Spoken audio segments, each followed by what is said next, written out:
O'zbekiston Respublikasining Polshadagi elchixonasi konsuliman familiyani ko'rib turgan bilan yana bir bor bag'oyat mamnunligimizni ma'lum qilaman.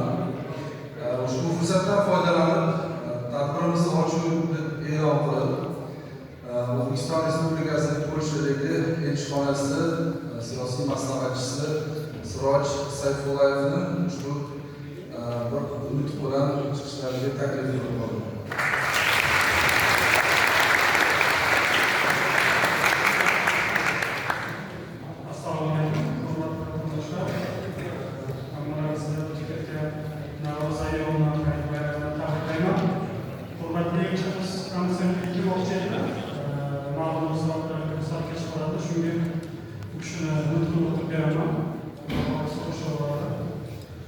Hurmatli vatandoshlar, qadrli do'stlar, avvalo sizlarni yaqindagi o'tgan Navro'z va Ramazon hayitiga muborak va ezgu bayramlar bilan chin qalbimdan tabriklayman.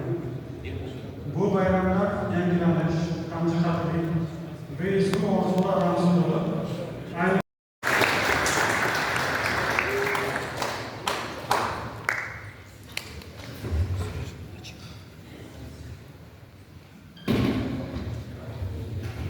bugun men Varshava shahridan bir ajoyib joyga bordim. Bu yerda qachonlardir Polshada tug'ilgan va butun dunyoga mashhur bo'lgan bastakor Frederik Chopinning yuragi bo'lgan ekan. Bilasizlarki, bu inson Fransiyada 1849-yilda vafot etgan va uning tanasi o'sha yerda Parijdagi Berdashes mozorida. Lekin uni oxirgi iltimosi shunda bo'lganki, uni yuragi shu yerda uni tug'ilib o'sgan yurtida bo'lishi shart va uning gaplari quyidagicha edi. Vatanimni tashlab ketdim, ammo yuragim bu yerda qoldi. Menimcha bu insondan haqiqiy vatanparvarlikni biz o'rganishimiz kerak va shuning uchun ham men kitobimning ilk taqdimotini shu yerda Varshavada joylashgan Prezident universitetida tanladim, chunki bu yerda bizning vatandoshlarimiz o'zlari uchun kichik O'zbekistonni yaratishgan. Bu yerda ko'plab o'zbekistonlik talabalar o'qishmoqda. Hurmatli Polshadagi vatandoshlar, barchaga assalomu alaykum va kitobimning taqdimotiga xush kelibsizlar.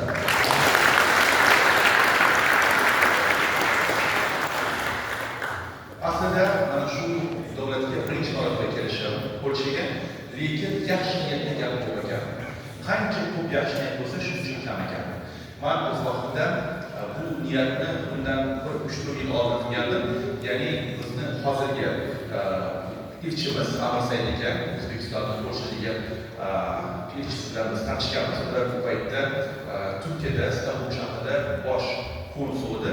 Keyin yangiliklarni o'qib qolsam, ular shu yerda Polshada elchi bo'lib tayinlandilar. Shuning uchun ularni telefon qilib tabrikladim. O'sha paytda ular bilan birga yaxshi niyatga qashqalarida men bu yerga kelib o'z kitobimni taqdimotini o'tkazishim. Bu birinchi yaxshi niyat. Ikkinchi yaxshi niyat o'tgan yil bo'lganda bu Nyu-Yorkda Birlashgan Millatlar Tashkilotida men Polsha davlati prezidenti Andrzej Dudani uchratib qolganman, rasmlar xavfsizlariga taqdimot jarayonini ko'rsataman va o'sha paytda ham ular taklif qilishganida shu yerga mana ikkinchi yaxshi niyat paydo bo'lgan. Bugun men rahmatli oilalarning gaplarini esladim. Ular shunday deganlar: yaxshi niyat yarim korova, ikkita yaxshi niyat целая korova.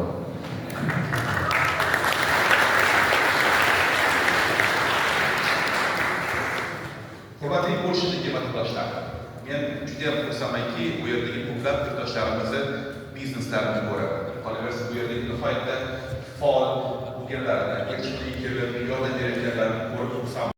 Moliyaviy mexanizmda menda muammo bo'lgan. Chunki eng birinchi kitob chiqargan paytimda men qarzga borib ketganman.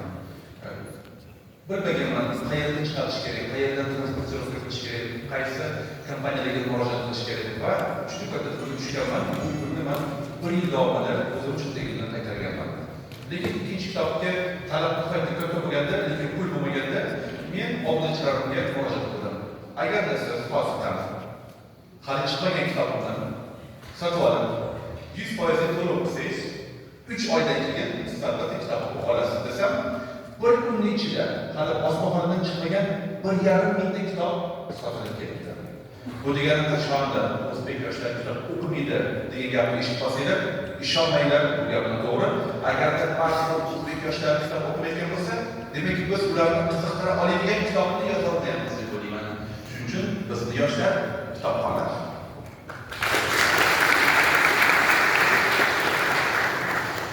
Endi esa mana shu kitobga nima uchun men o'zi harakatlarimni qaratdim, nima uchun mana shu kitobni yozishni boshladim. Meni 3 ta maqsad bo'lgan. Eng birinchisi, sizlar faqatli O'zbekiston yoshlari o'z kasbiylarini to'g'ri tarzda tanlab olishlarini uchun. Chunki o'zim mana shu yoshga kirib, 41 yoshga kirib, 9 barobar kasbimni o'zgartirganman. Hamisha o'zligimni qidirganman, qaysi kasbda man yaxshiroq bo'larkanman. Ba'zida hamisha menga aytishardi, ayniqsa o'zbek kinolarida chiqqan paytimda, qaytasiz sizning ikki kasb bir xilda bo'lishi mumkin. Siz ham aktyor, ham yurist, umuman har bir kasblar bu. Axir o'zbek xalq oqar bor bu. Ikkita quylarni ortida yursang, bittasiga yetolmaysan. Shu paytda men boshqa o'zbek xalq topolmay istardim. Aqlli zot ikkita odamni yemadi. Iblasi uchun. Shuning uchun ham hurmatli yoshlar, mana kitobim sizlarga o'z kasbiylarini tanlashga yordam beradi deb o'ylayman. Chunki kasb mana shu kitobning ichida 100 ta qahramon bor va mana shu qahramonlar 16 ta bobdan iborat.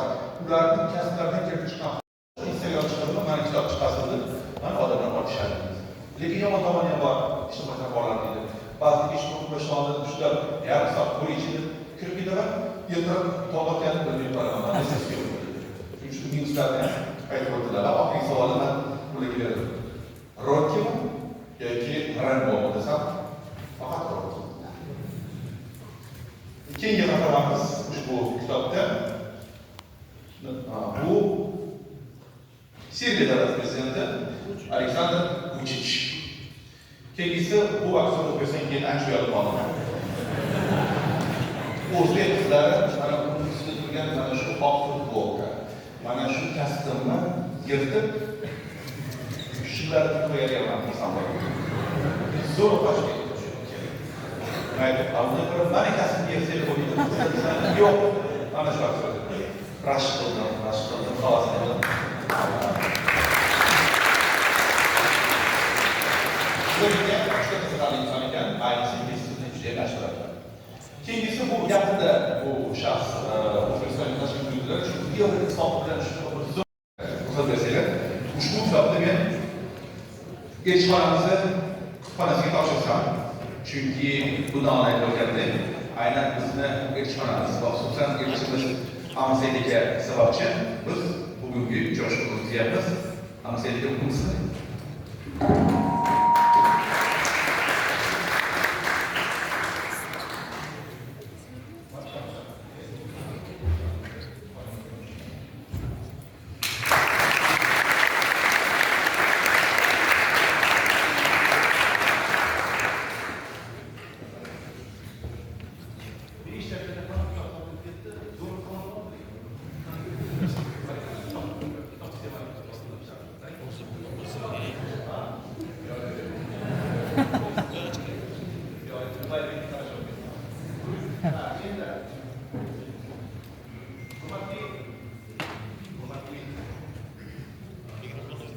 Arkadaşlar, teyze, mana shu eng oxiriga qo'ygan kitobni biz xayriya auditoriyaga qo'yamiz.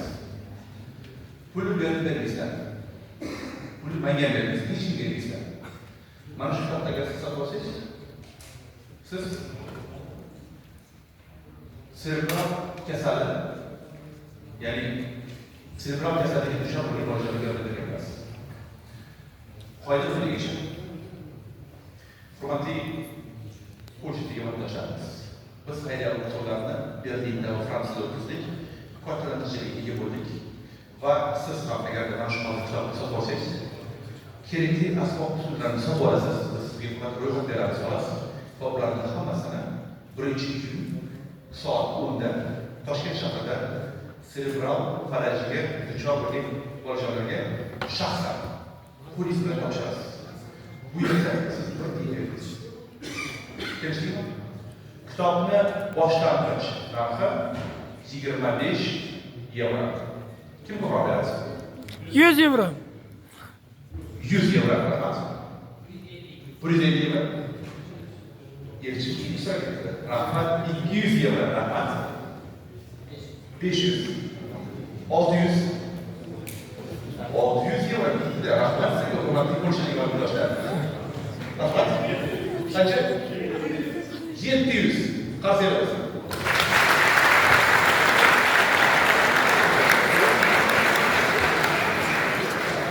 700 euro bizda bor, ichida yaxshi. 1000.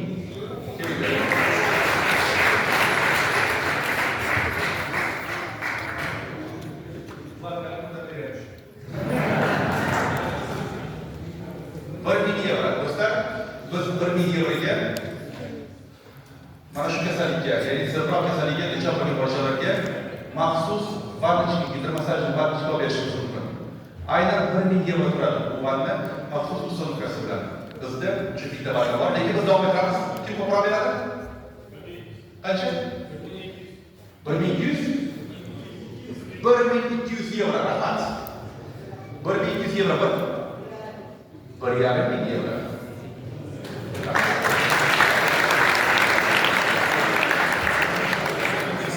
Bir euro bizda bor. Kim ko'proq berishga tayyor? Men sizga va'da beraman. Mana shu kerakli asbob uskunalarni Toshkent shahridagi serebral kasallikka duchor bo'lgan bolajonlarning qo'liga shaxsan kelib topshirgan paytingizda qalbingizga shunaqa duch kiradiki, o'zingizni xuddi boshqatdan tug'ilgandek his qilasiz. Men har safar mana shunaqangi hissiyotlarni o'sha yerda aynan mana shu klinikada his etaman. Marhamat, demak bizda hozir qancha bor? 1000? 1,5 euro. 1000? Hayır. 1700 euro. Kim ko'proq beradi?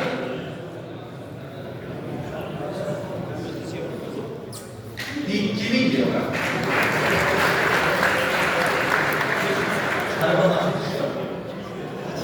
Talabalarga ishtirok etish mumkin emas. Men o'zim qo'shimcha o'qigaman. Yarim osh va yarim yana o'qigaman. Faqat talabalardan tashqari emas. 2000 euro. 2000 euromiz bor. Bu minimum 2 ta bankochka sotib olamiz. 2200.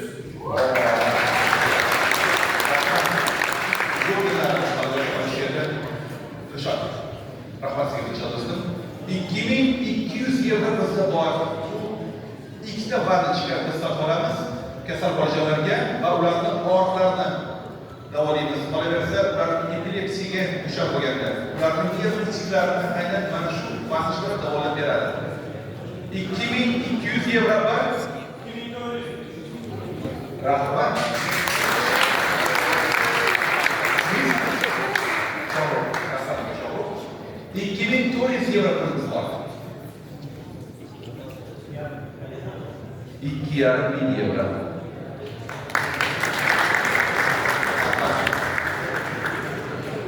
2,5 euro bir.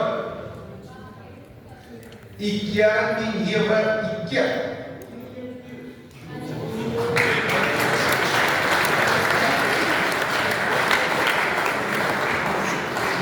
2,700 euro. Bu turib, biz ko'raylik. Bitta qasd chop qo'yish mumkin. 2700 euro bir. Sizlarni turib qo'ying. 2800 euro. Yo'qishni tashkil. Parijda Berlindan biroz bo'lgan. Bu Polsha. Bu Polsha.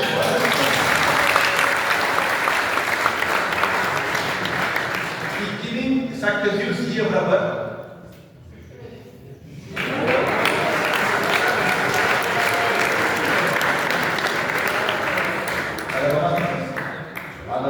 Janob elchi ularga bo'lmasmishmi? Butun kontraktlarni prezident yo'q bermasa. Rahmat sizga do'stim.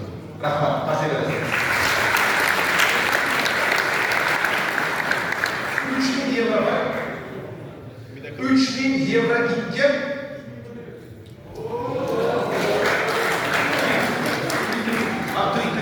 Qancha bo'lsa shunga ikki. 3000 euro.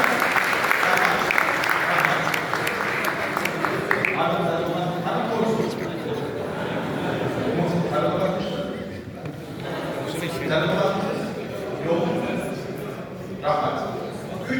3100 yevro bir. 3100 yevro ikki.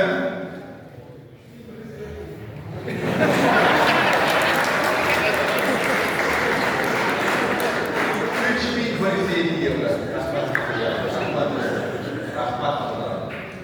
3150 yevro bir. 3300 yevro.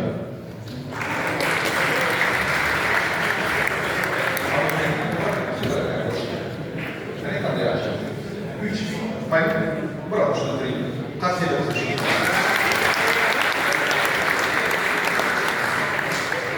3300 yevro var. 3300 yevro ikki.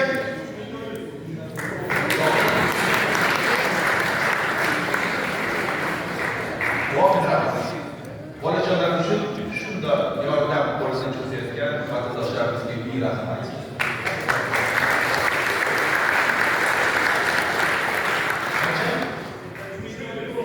3400 yevro var.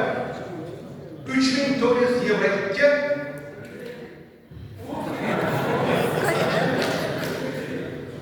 3450 yevro.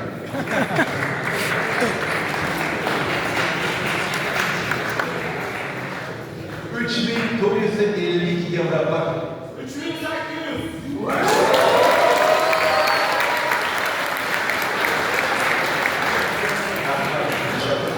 Hammaga shuni namni ko'rsatyapsiz. Rahmat. 3800 yevro. Ha? Birinchi iyun soat 10da bolalar cerebral falashga duchor bo'lgan bolalar klinikasi bor. Adresni ham beramiz. Men o'sha shaxsan o'zimdan kutib olaman. Va o'sha yerda demak yordam ko'rsatishlar mumkin. Demak 3800 yevro bir.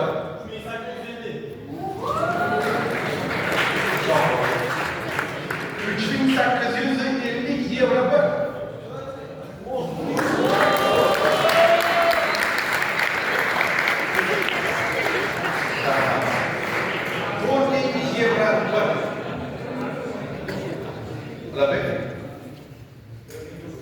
Qancha? 4100 yevro.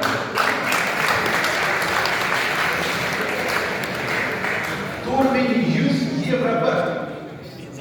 4100 yevro ikki. 4000 qancha? 4150. Qancha? 4200. Qaysi birini so'rayapsiz? Sizlar tavsiya bo'lsa shu ikki.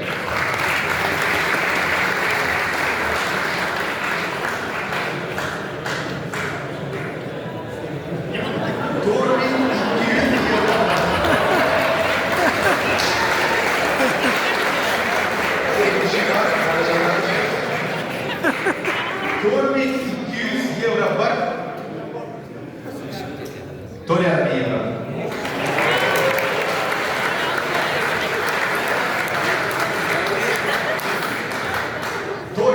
Yevro bir. 4,5 yevro ikki. 4,5 yevro 3. Sotildi.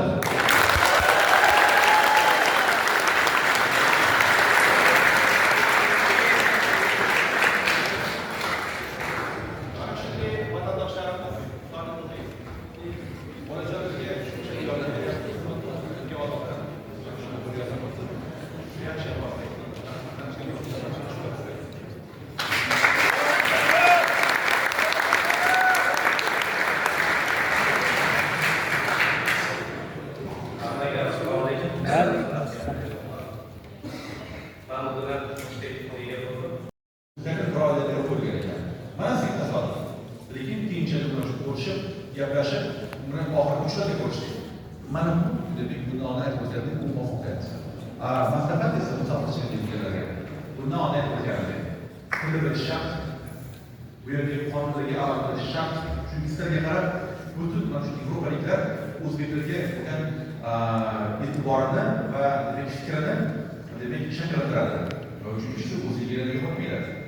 bu qachon o'zingga javob bersan? Agar tarbiya yaxshi bo'lgan bo'lsa, agar bilimga yetarlicha bo'lsa va dunyoqarashi keng bo'lsa.